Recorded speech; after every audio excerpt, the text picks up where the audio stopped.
ពុទ្ធសាអភិពោជាយាមេ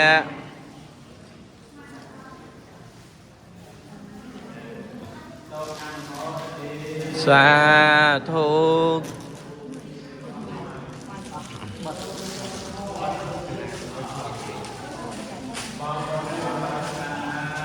បិទ្ធព្រះអង្គដ៏ចម្រើនហើយយើងខ្ញុំព្រះករុណាទាំងឡាយមានសេចក្តីជ្រះថ្លាណាស់បាននិមន្តនៅអញ្ជើញមកដល់ហើយក្នុងទីព្រះអង្គទ្រង់បរិនិព្វានបាទពិតព្រះអង្គដ៏ចម្រើនហើយនិច្ចតាធម៌ជាតុកតាធម៌ Halo 1 minute យើងខ្ញុំព្រះករុណាទាំងឡាយបានរៀបចំចាត់ចែងហើយនៅគ្រឿងសក្ការៈទាំងឡាយ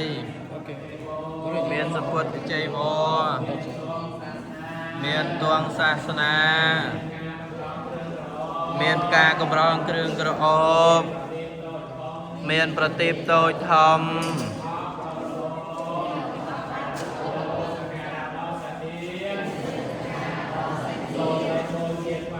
សូមគោរពបូជាថ្វាយអព្រះសម្មាសម្ពុទ្ធដែលទ្រង់បរិនិព្វានទៅហើយក្តីដែលទ្រង់បរិនិព្វាននៅការបច្ចុប្បន្ននេះក្តីក្នុងជាអនាគតក្តី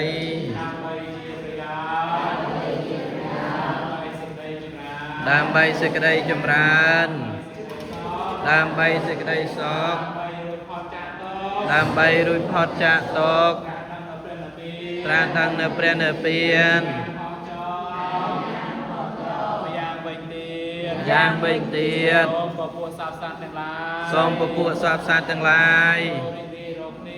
ចូលរីករាយរកគ្នាព្រមព្រៀងជាមួយគ្នាមិនវិវាទគ្នា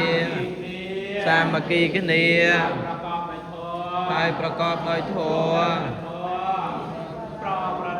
ប្រព្រឹត្តធម៌ហើយបាននៅសេចក្តីសុខ